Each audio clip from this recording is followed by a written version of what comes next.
For half a century, WJPZ Syracuse has been the greatest media classroom on the planet.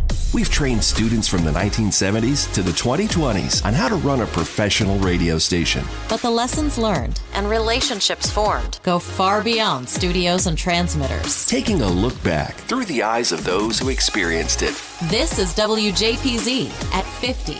Welcome to WJPZ at 50. I am John Jagay. If you could see me right now, you would see the giant you-know-what eating grin on my face right now because I am so excited to have the three women who really had a key role in keeping WJPZ going in the early 2000s with me today. I'll go around the room. We'll go by grad year. Give me your name and your maiden name if you had one and what you did at the radio station, just briefly. Hey, this is Tracey Turner. I used to be Tracey Chilandese when I was at the station. I graduated in 2000. And chronologically next? Sarah Dumont was then, now Sarah Fox. And no, my husband didn't change his name on purpose. He was given that name, Fox. And I graduated in 2002 and did PR and some promotion stuff at the station. In 2003 we have? Hi, I'm Lisa Phillips. Did graduate in 2003, the championship year. Yay. Which now just makes me feel super old, but back then I loved saying it. And I was in promotions and I had a few DJ shifts. Excellent. So the three of you have stayed in contact on and off for the last, 2 decades. And we're going to get into your relationship with each other, both as students and as alumni. But I always like to start by asking our guests how they found Syracuse University and then how they found the radio station. So back to you, Tracey. Sure. I mean, I was fairly certain that I wanted to start a career in broadcast journalism. And so when I was in high school, I started looking at schools that had strong communications programs. I remember really wanting to go to USC, but my parents said no way to cross country. Like I had to stay at least in the Northeast. So I applied to a handful of schools in the city, in upstate New York, and in Boston. And at the end of the day, it really came down to Syracuse and Boston University. I am from outside of Albany, so Syracuse has like a lot of prestige in my area, and it kind of always just seemed like an obvious choice. Yeah. You know, even applying to all those other schools, at the end of the day, I knew I was going to end up at Syracuse. And then how did you find the radio station when you got there, Trace? So I didn't join until my sophomore year, and I really can't remember exactly how I found it. I want to say it must have been a flyer or something. I did go to a winter recruitment session at Watson, but I cannot remember exactly how I had discovered it. It wasn't something that I knew in advance. I just must have seen a flyer and was like, oh, let me check it out. So Tracey grew up outside Albany. If we shoot up 87 and stay in the 518 to Plattsburgh, New York, we meet Sarah. Yeah, I was a little bumpkin in upstate New York and had no idea what to do. I took some tests that I don't think you take anymore, administered by your guidance counselor. And she said, you should do public relations. And I said, where do I go learn to do that?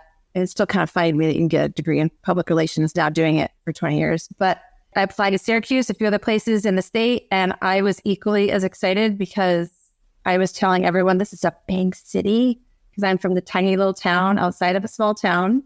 I was like, this is where the state fair is. Like, you guys have no idea. And everyone was like, what? Are you kidding? Get out of here. So I was excited to go, and I just kind of fell into it by accident.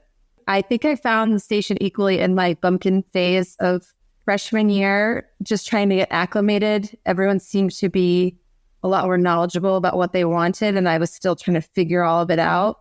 And I don't remember how. I just vaguely remember going in an early spring semester and helping with the banquet. And I didn't attend the banquet, but I helped with tickets and something. So yeah. You did the banquet for a number of years. I did it for sophomore year, and then I helped junior year, but I was in London spring of junior year, and then I did a little bit of promotion stuff as well. I think I was one of the very few who never wanted to go on air. It's just, I did help when we moved. I helped push buttons that one winter break. So if we had dead air, that was my handicraft. Was that when we went to the Evil House in Ostrom? You helped out with that? It was winter break of senior year. Oh, so that was back to Watson. Okay, got it. That was when we moved back to Watson. But yeah, I just kind of, like all of it, I just kind of fell into it and was lucky that I did. Well, you were a class of 02 along with me, so we were the class that really benefited from Harry and Dena's leadership of sort of bringing us all in as freshmen, that's for sure. Yeah, for sure. Lisa, you're a downstate New York girl, right? Yeah, I'm from the suburbs of New York City, Rockland County. And I always knew I wanted communications. I wanted to do sports or entertainment. So I applied to big comm schools and also big sports schools because I knew I wanted that experience of like going to every football and every basketball game. And then there was also a slight chance that I could maybe play softball there because it was a first-year program my freshman year. And then when it came down to it, I got into Syracuse and there was really no looking back. There was a few girls from my high school a year older than me that were there. And I went to visit and did a tour and met up with them. And I think I just was like, yep, I saw the campus in a nice time of year. So they do trick you. And I was like, this is exactly out of a TV show or a movie. And I fell for it and loved it. And then I think the same sort of way, my freshman year, I was looking for activities and things to join. And I figured it was going to be radio or TV. And I saw a flyer and I remember going to like something at night, like a talk or something. And then I joined and I just remember how amazing and nice everyone was. Like right off the bat, I felt very comfortable. And that's how I got started. Well, you're segueing me into where things were when Tracey got there. So Tracey, when you got there, was it still the Pulse or had it just flipped back to Z89? It had flipped back to Z89. I had never experienced the Pulse. In fact, I remember always calling it the Beat of Syracuse, the all-new Z89, and Matt would be like, stop saying new. You know, after a certain period of time, it was no longer the new Z89, and I didn't really understand until like after the fact. Oh, because it went from the Pulse to the new Z89, and now we're just Z89. So yeah, I started right, I guess, when it had flipped back to Top 40. So that's when Harry was there and Dena were there, and then Matt DelSignore, who you mentioned, who was going to come in with our class, who would become program director and general manager. But they had to sort of rebuild the staff because there was a lot of attrition from when the station had flipped twice in a few years, first to the Pulse and then back to Z89, Trace. There was probably kind of a skeleton crew when you got there, I'd imagine. It was, but I did not realize that. And only until I heard their episode, Dena and Harry's episode with you, did I really realize everything that they had gone through. I joined and I just started as a jock and, you know, did jock training and started in the overnight shift for my first semester. And second semester, I remember I quickly moved up to top 8 at 9. And in hindsight, it's clearly because there weren't enough people to fill the slots. And then by third semester, Harry had approached me. So that would have been the end of his time at Syracuse to fill the promotion department. But when I took it over, it really was non-existent. There wasn't anything going on. And he kind of just showed me the ropes a little bit, but it was free reign. You know, I was building it up from kind of nothing. So yeah. But again, like I didn't realize what they were going through because they kept that all very professional and, you know, they didn't let the underclassmen see all of that. I just thought this was the station and I didn't realize like how small the staff was until the following year when you all came in and the energy came in. And that's really when like, you know, I got into my groove as promotions director, but it was also like a community was built up again. I would encourage anybody who hasn't listened to Harry and Dena's episode to go back and listen to it. It's one of our more popular episodes and they talked about all the stuff going on behind the scenes. But to your point, they kept all of us shielded from it. We had no idea the battles they were fighting, so much of it at the time. So Trace, you stayed promotions director when Harry handed it over to Matt, right? When Matt became GM, yes. I have a keepsake folder of my Z89 stuff and I was looking through. No one's surprised by that. I was looking through it the other night and I see you laughing too. There was memos that Harry would write and it would be like to me and Matt and just instructions as to how to handle, you know, the promotions that we needed to line up. So looking back, I think we both, Matt and I, although we're 2 years apart, kind of grew into our executive positions at the same time. You know, Matt and I are still very close to this day, and he has said wonderful things about all three of you in your time at the radio station and the work that you did. I do have one grudge with you and Matt, Trace, that I should probably air this grievance right now, which is... Can I guess? Oh, I can guess. Oh my God, both of you know what it's going to be, don't you? You want to do it? 1, 2, 3, do? 1, 2, 3... Britney Spears. Do you want to tell it instead of me then? You got me. No, go ahead. I don't know this, so tell it. Let it out. It sounds like something that you need if you're holding in. So go ahead. This is a grudge that is now old enough to legally drink, but and this would have been the year before you got there, Lisa. This would have been 98, 99 when this young up and coming pop star named Britney Spears played the New York State Fair, and we had tickets to give away. State Fair, right? It's a big thing. Keep to going. your point, Sarah. Yeah. So we had all these tickets to give away, and there were 2 meet and greet passes. And, the way Tracey's explaining this, it makes perfect sense that the two of the people who were kind of running the show at that point, Matt and Tracey, would have gone backstage to meet Britney Spears. 18-year-old Jag was so pissed that he didn't get to go backstage and meet Britney Spears. So and I feel better having got that off my chest. How was the meet and greet with Britney? I'm sorry.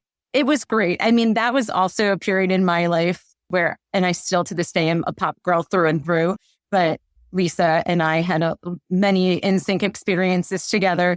And Britney was right up there, and I had actually met her prior to that and gotten that drop for Z89 where she would say, "Hey, this is Britney Spears and you're listening to Z89." So that was the second time that, and Matt had gotten me back for that promotion. But that was a really big event for the station because, again, I think back in the day, they did do the New York State Fair quite a bit, but they hadn't in years. And I remember I was interning in the city that summer prior and coordinating it all from the city and then coming back. And that it was just such a fun time. We were doing broadcasts from our OmniPoint communication, like cell phone. And I can remember Peterman being in the studio and like Marty at like our little tent doing the live broadcasts. And it was just really fun. And we gave away tickets to see, it was 98 Degrees and Britney Spears. That's right. I still remember Matt's highlights. Remember Matt's like really cool, Yes. like 1998 1999 hairdo. A boy band kind It of was do. a boy band do. It seemed like a teeny little thing you put in your pocket between the two of you.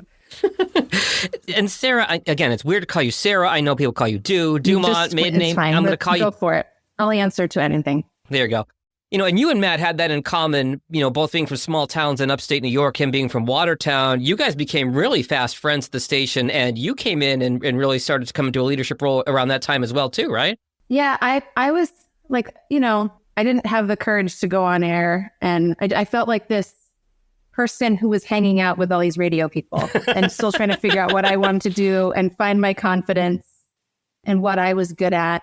But yeah, Matt and I really bonded because we're both from the North Country, the real upstate. Excuse me, Lisa. The real upstate, the North Country, and just, bonded over those shared experiences. And his family live in my town. He has family in my town. So I had this, it was really nice to have this connection to someone from my hometown through Matt, and then just falling into this really great space of people who were all creative, enthusiastic, supportive of one another, making it up as they went along. Although to me, everyone looked like they had their stuff together and I was just trying to catch up.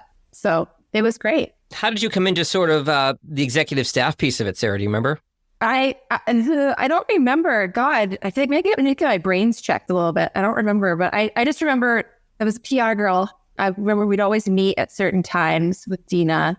And then when she was gone, we all met at the same time. And whomever was in the studio was like, "Oh, the PR girls are here."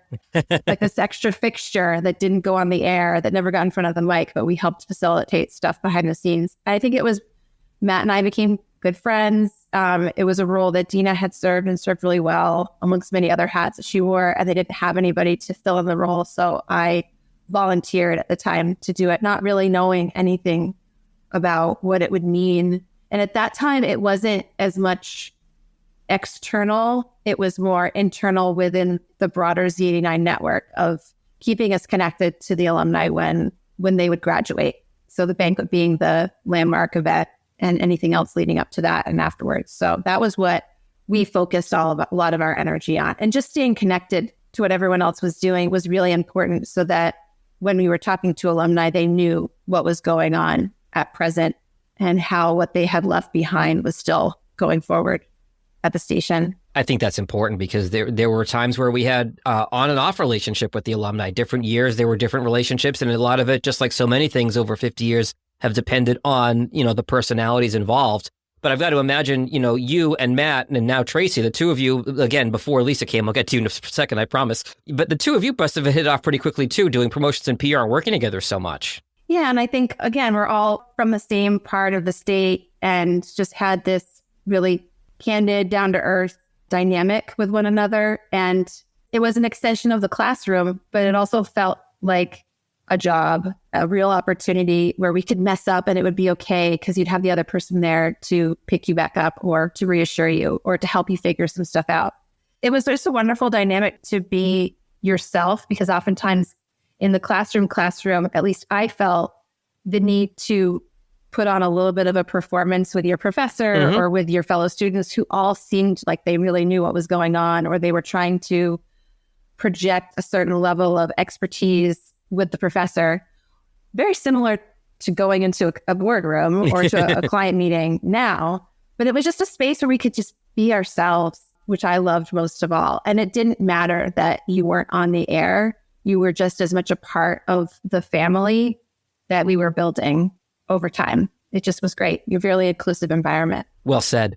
So that's the year 99, 2000. Sarah, you and I are sophomores. Tracy, you're a senior, and Matt takes over the radio station. And at the same time, Lisa, you come in as a freshman, and you know, this is the one grade ahead of you. We were all there pretending we knew like we were what we were doing, but you walk in as a freshman. What's your experience like seeing us in charge, I guess? I mean, you could have fooled me because like I thought it was just like super well run, and I thought Matt was a great leader. He really knew how to deal with different personalities, and he was so welcoming and so kind. So right off the bat, from and that trickles down, as we've learned throughout probably all our careers as well. Leadership and vibe at an office is really from the top.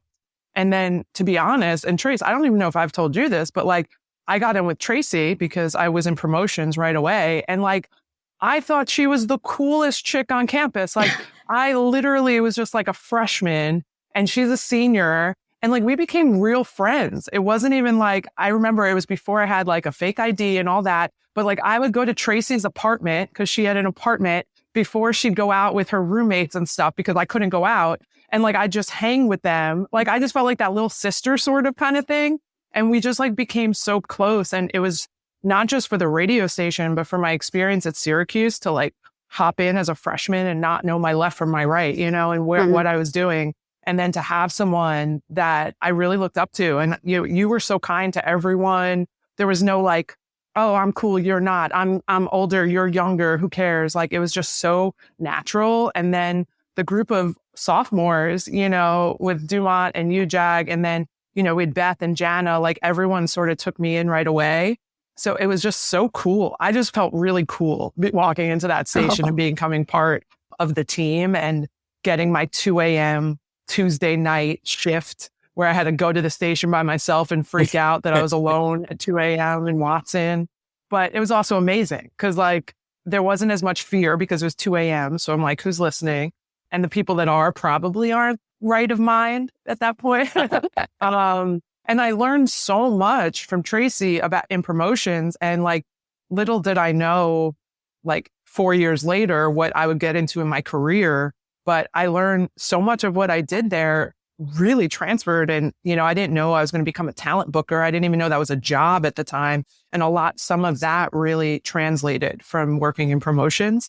So it really helped me. But yeah, I like loved it. I thought you guys were just amazing and so nice. And it was like, it really felt like a family right off the bat. I think we also all had this, we all love music, right? So we're doing something that we love. And I can remember like joining Z89 because I wanted to do something. I always loved radio. I was a huge pop culture geek, but I didn't think that you could make a job out of it. And like one of the pivotal moments in my time at Z89, which really changed the path of my career, and I think I mentioned this to Dena recently on socials, but I was deciding I didn't want to do broadcast journalism. I interned at my ABC affiliate and didn't have that spark. I'm like, and Dena must have overheard me. I'm not sure exactly how this came up, but she said, we were in the hallway at Z89 and she said, have you heard about the music industry program? Mm-hmm. It's run by this man, Professor Sawyers, and you can only minor in it. At the time, you couldn't major unless you were a performer. Now it's the Bandier program named after Marty Bandier, and it's a huge, huge program at Syracuse. But back then, you could only minor in it. And I went and I met with Professor Sawyers. He had to like meet him outside in his minivan while he was having a cig. He had a long line. It was impossible to get office hours with him. But he became my most influential mentor at Syracuse. And truly how I ended up, he helped me get my first internship. He followed me through my first, 5 years of my professional career, giving me advice and looking over resume, everything. But I only met him because of Dena, which goes back to like the community, family. It's not just about learning radio. It's about everyone having a passion for similar thing and it resulting in different opportunities for you. So there was a whole group of you that were in that music industry program. I remember I came in, but I came in late and it wasn't for me because I think I took the second class before the first class. It was out of order and I ended up not sticking with it. But there were quite a group of Z89 people in that program, as I recall. I don't know from my year if there were. But I feel like Matt and Beth were both involved with it. And Were they? Okay. I was a minor. It was my minor for a bit and then I dropped it. Professor Sawyer, unfortunately, he passed away, but he was truly one of my biggest champions and he has a special place in my heart, but he was hard to get into. Like he either loved you or he, didn't see you. And that was like a really challenging thing, I think, for some people. So, but I will say my connection to you, Tracey, because I think I told him. And so, because I remember how close and like you gave me some advice and stuff when I was taking some of the classes. So, and he loved you. Yeah. And I think it helped me too, selfishly. Yeah, he would send me his interns and everything. But on the flip side, I didn't have classes with Professor Vic Wright, which is like a huge part of my Syracuse experience that I missed out on, other than like knowing him through Z89. But I went down like the more music industry path as opposed to the radio path. And everyone would talk about their Professor Wright classes. And I was like, oh my God, I missed out on that, but I had my Sawyers. So. I feel like you probably got the gist, though. I did. I sure did. It's WJPZ at 50. Hi there, fellow JPZer. This is Sam Candell, class of 2018, and you're a banquet chairwoman. Banquet 39, Spectrum of Studios, will be March 2nd, and you're not going to want to miss out on the fun. You should buy your tickets now at the link in our show notes before prices go up on February 1st. Can't wait to see you there. Looking back at half a century of broadcast excellence. This is WJPZ at 50.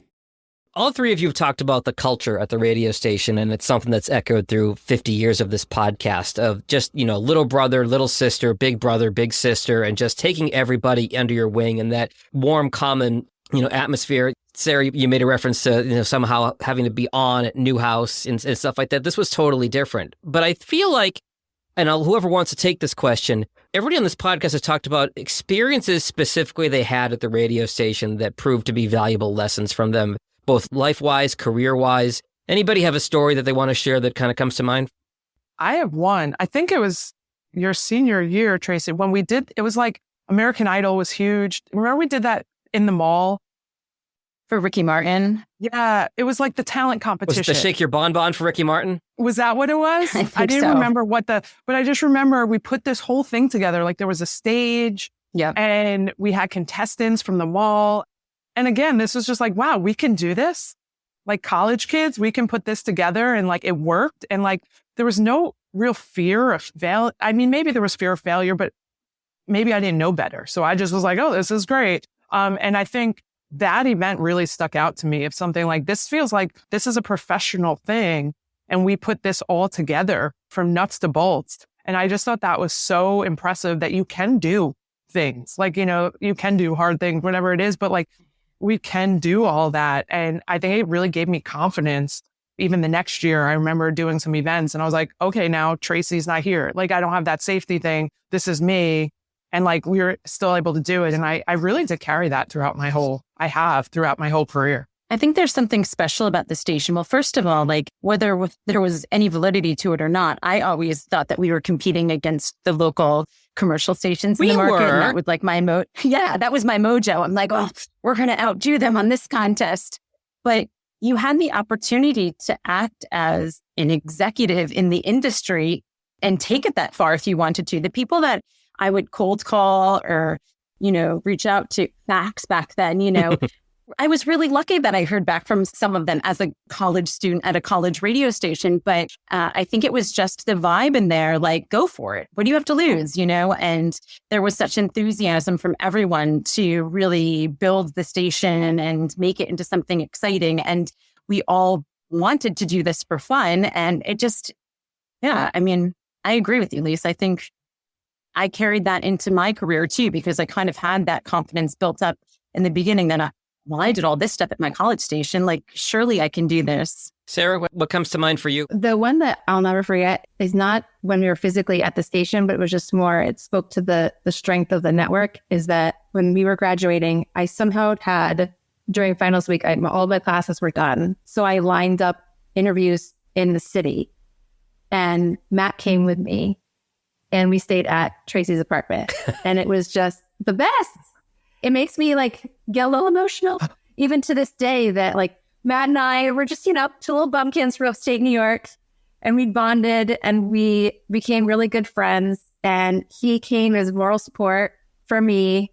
And I remember we sat in the Pret-a-Manger next to one of the offices where I had to go do the interviews. And I was wearing a suit I bought on sale at H&M and heels I bought from TJ Maxx. I looked vaguely the part. And I did all these interviews, and then I would go back to Tracey's house on York Avenue and hang out and crash on her love seat and couch with her two roommates from Syracuse. And it was just that, to me, I'll never forget, because I didn't think I'd end up in New York City. I didn't think I would end up being able to ever live there, especially right after I graduated. And I left the city with job offers, and I had a job. By the time we walked across the stage to graduate, I had a job. And the support I had from the friends I made at the station really made a lot of difference. And I definitely remember just making so many friends that carried me through and gave me confidence. That was the biggest thing. Any event or moment that I could think of, those details don't stick out to me. It's just the people and the interactions that we had at the time and the acceptance for one another that comes through. Tracey, any memories of that week of Matt and Sarah staying with you? I mean, I don't remember that week in particular, but I can say that Dew was one of my closest friends, although she was 2 years younger, in New York. When I was creating, I lived with two Syracuse friends, but I then was working for Sony at the time and had created this own network. But she was always with me. If she went to a show, if it was my birthday party, and all of my crew knew Dew. I was saying this before you had gotten on, Sarah, that they never knew you as Sarah. They knew you as Dew. Yeah. Chris, and, she'd be like, Dew. But It was a friendship that we never would have had because we were 2 years apart, but the station, and it carried on for many years following our graduations. Full disclosure, part of my show prep for this episode of the podcast was having an extended conversation with Mr. DelSignore to refresh my memory on some stuff. And Sarah, Matt told me about going to New York with you that week. And, obviously you two were very close friends, but the amount of pride and how excited he was for you when you were landing those job offers, when you were going to all those different places. And anybody who knows Matt won't be surprised to hear this, but he remember being so excited for you and just so happy to be with you on this trip and staying with Tracey and the whole deal. It really does speak to all the relationships that we built across the years with this radio station. Oh, I'm going to cry. All right. Well, while Sarah grabs a tissue, we should pivot to what the three of you have done in your all three amazing careers so far. Tell me where you've been in your time since Syracuse, whoever wants to start. I can start. So in between my junior and senior year at Syracuse, I interned at Columbia Records in their radio promo department. And shortly after graduating, I ended up in that exact seat that I interned for as an assistant. So I was really fortunate that all the cards kind of fell into place. And I stayed there for 5 years, working with Beyonce and Jessica Simpson and John Mayer and Ricky Martin.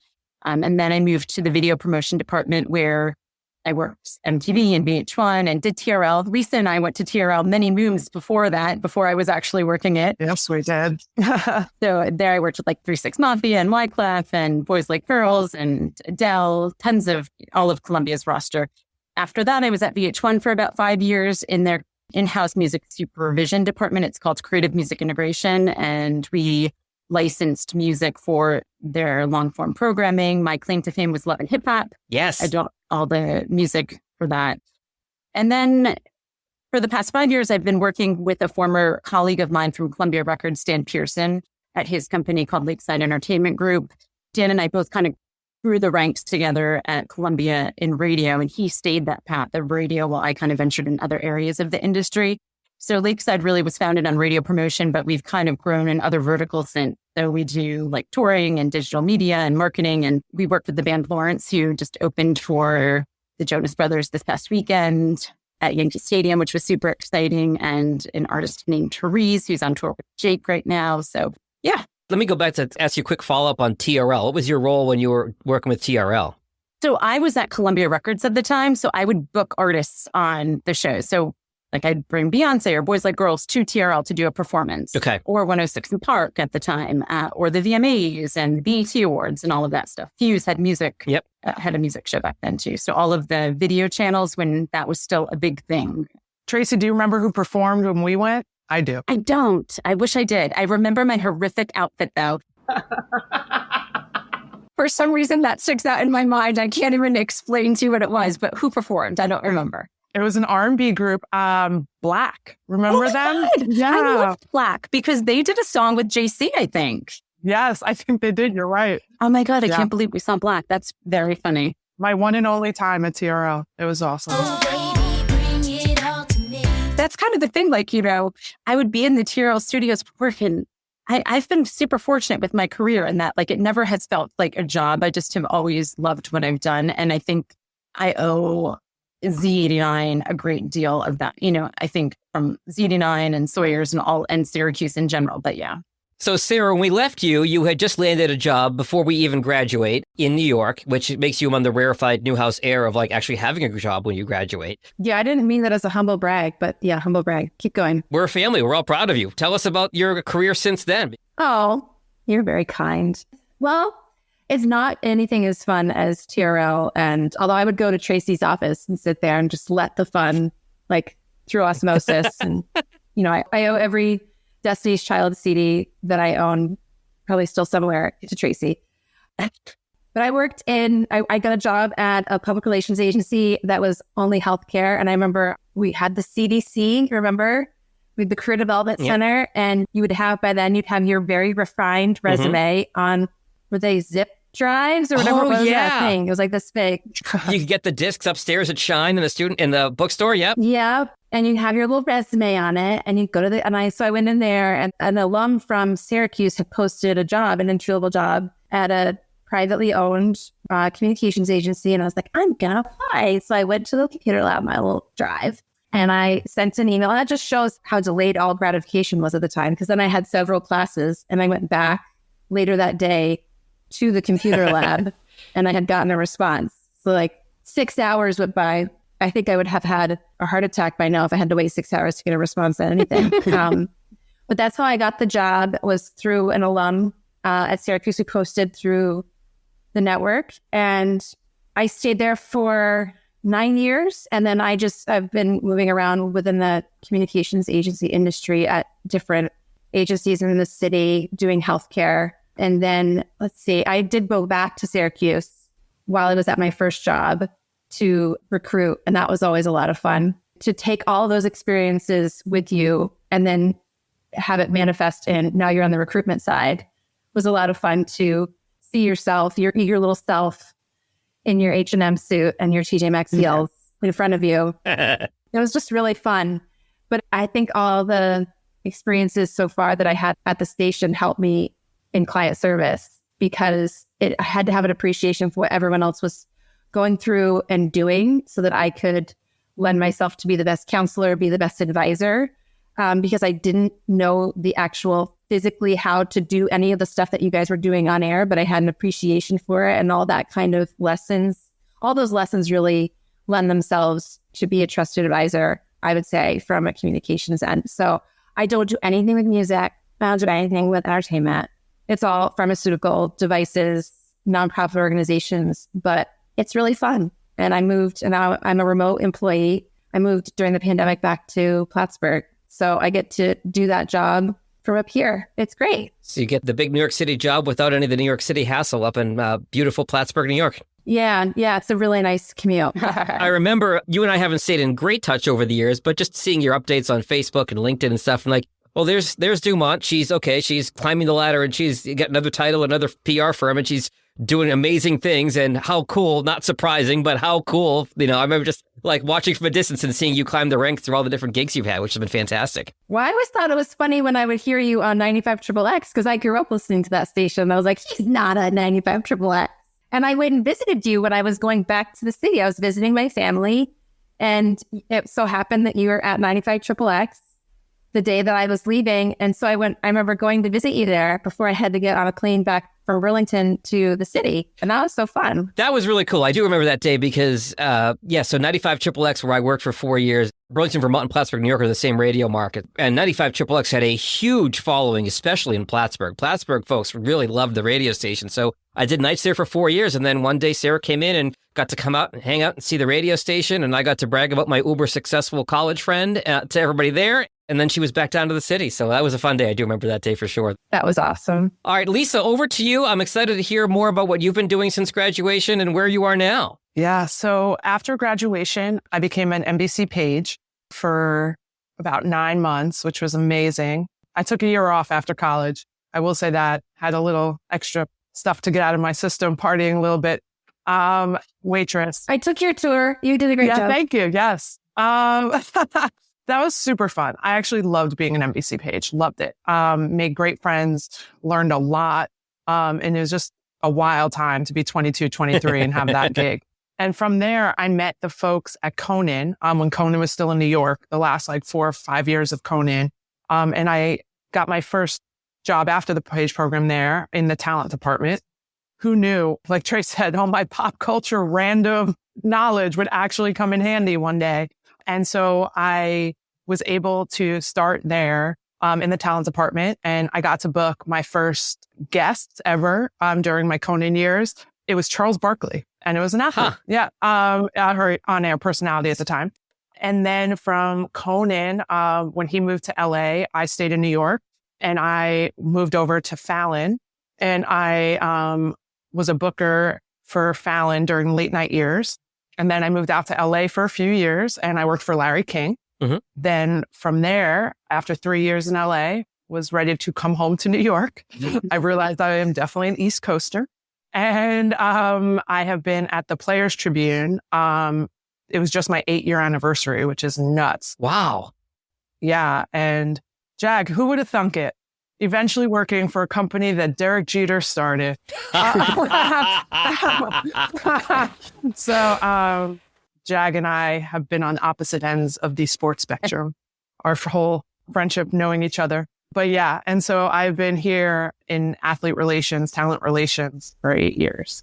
I hadn't realized the Players Tribune was around for that long. That's fantastic. Yeah, we're gonna be at 10 years actually, because I came in a little late. Next year is our 10 year, which is also bonkers. And we have so many sports people that are alumni of the radio station. Give me the quick elevator pitch for anybody who isn't familiar with the Players Tribune, what it is.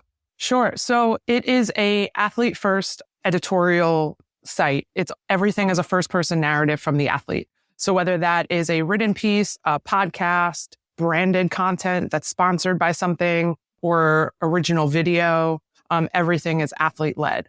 It was very important to Derek when he retired to give a space where athletes can feel safe and get their message across and tell who they are as people. So it's been pretty great to see the growth and to hear all of these amazing stories throughout the years. Should point out, not only is she working for Jeter, she's now apparently on a first name basis with him. Did anybody else catch that? I did. And I remember just even from Syracuse, how huge of a New York Yankees fan Lisa was. I remember that one of them lived on the Upper East Side. Was it Andy? Was he your favorite back in the day? And Tino, I feel like Tino Martinez, that's it. I feel like we may have passed them or something in the street or something. Yes, so funny. It's no surprise that you ended up working for the Yankees at all.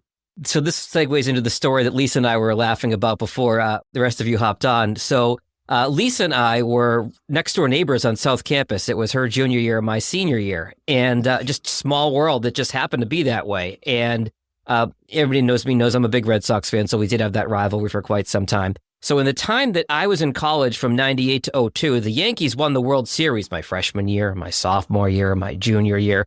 So come to my senior year, they're playing Arizona in the World Series. And my roommate, Bill Leaf, God rest his soul, who was also a summer staffer at Z89, he was a big Mets fan. So he disliked the Yankees as much as I did. And so Arizona wins the World Series for the first time in our lives, or college lives. The Yankees actually don't win the World Series, and I'll be curious for Lisa's recollection of this story. So Bill and I are in the shared backyard in our Yankees suck t-shirts, spraying each other with Miller High Life because it is the champagne of beers, as you know.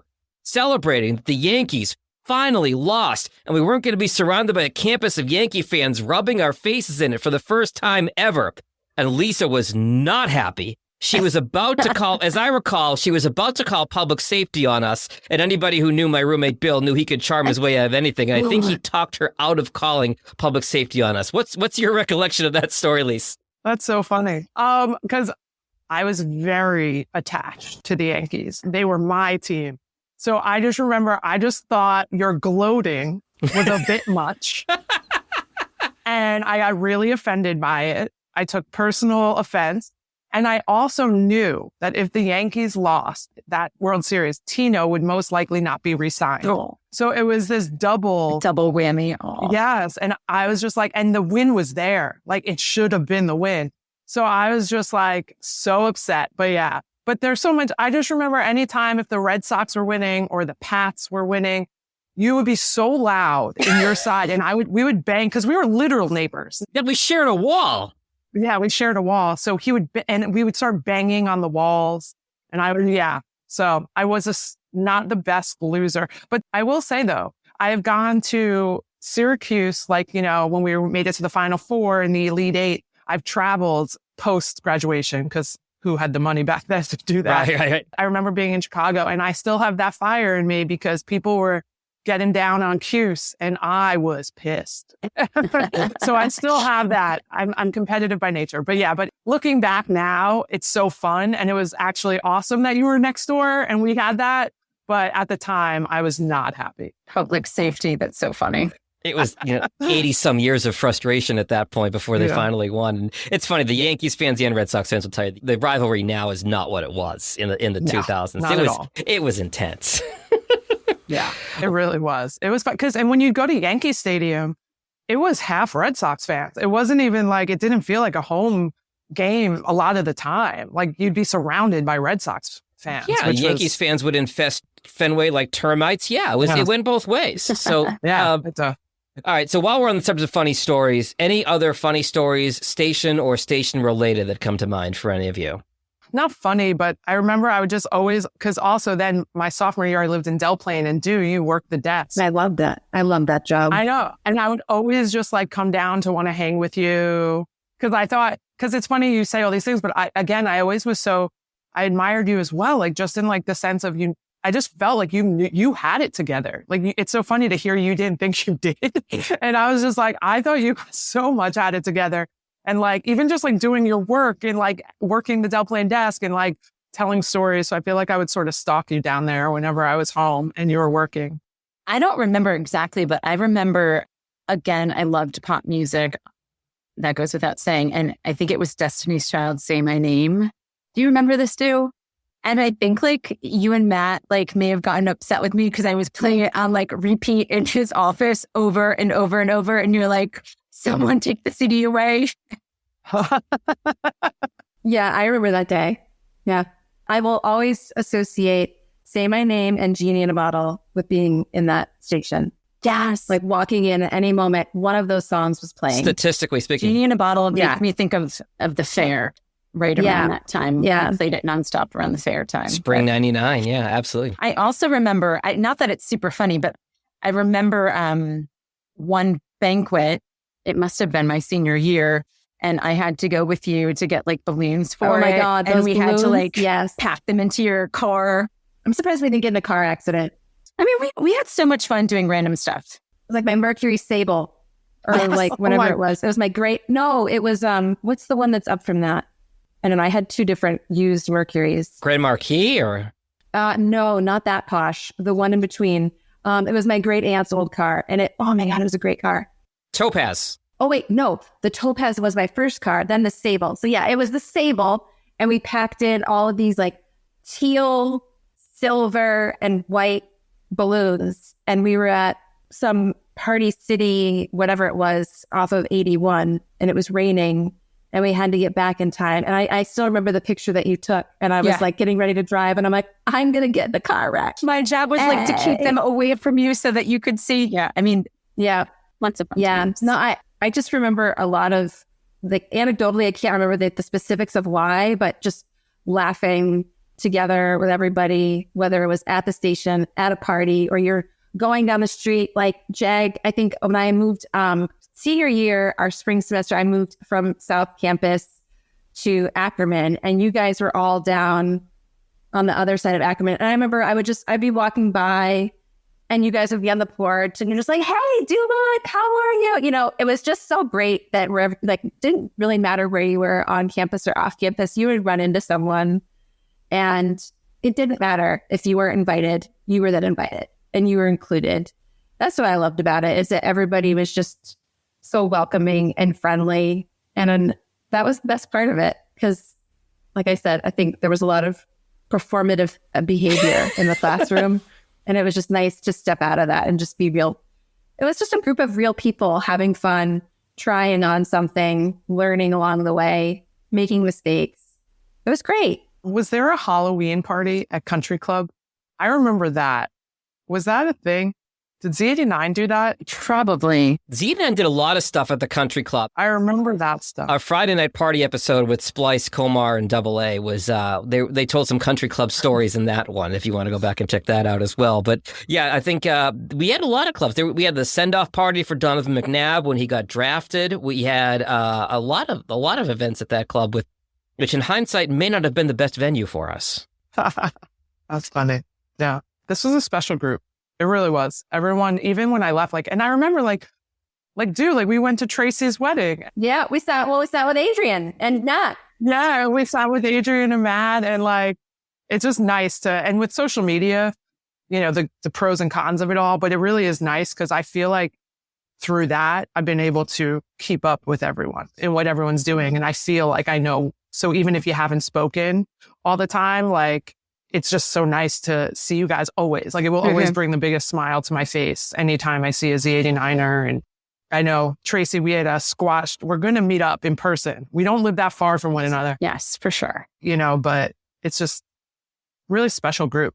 Good people. I think it was Tracey that I started having the conversation with about coming on the podcast. And then I think she used that classic JPZ peer pressure to bring the two of you on, if I'm not mistaken. Sure did. I sure did. I said, I'm not doing this solo, and I have two people. Took a little convincing, but Duke came around. Yeah, you came around, Sarah, when you found out the other two were on, right? Well, yeah, I figured they could be my buffer because I don't really think they have the exciting jobs. You're just saving lives in healthcare. That's all you're doing. Right. I'm just fannying out data and FDA approvals. It's not anything exciting. You're doing great work. The flu shot. That was I remember your first job. Yes, I did a lot. My first job was a lot of vaccine work. So it was really great. Yeah, I would always tell Tracey to get her flu shot. You work with celebrities and stuff like that, but it's not the same. So you always feel a little bit like, oh, I don't think what I do is very exciting because, you know, they work with celebrities and artists. And then you realize, oh, it's just a job. There's just things to do. Everyone just has a to-do list and everyone has a boss. Everyone's just people. Yeah. And I think really that's a great place to leave it. Hearing the friendships from the radio station and then throughout after graduation, some 20 odd years later. I'm sorry to keep bringing up numbers here, ladies. But I do want to thank the three of you for coming on together. It really was a blast to reconnect with all of you. And Lisa, to your point, we see what each other's up to on social media, but being able to sit here, quote unquote, face to face is really a treat to visit with all three of you. So Tracey, Lisa, Sarah, thank you so much for coming on the podcast today. Appreciate it. Thanks for having us. Thanks, Jag. Thank you. The WJPZ at 50 podcast is created entirely by the staff and alumni of the world's greatest media classroom. It's hosted by John Jag Gay, class of 2002. Editing help from James Bames Grundy III, class of 2020. Imaging by Maureen Cooper, class of 1999. And Ed Lacombe, class of 1985. Podcast artwork by Marty Dundix, class of 2001. Follow WJPZ at 50 on Apple Podcasts, Spotify, YouTube, or wherever you're listening right now.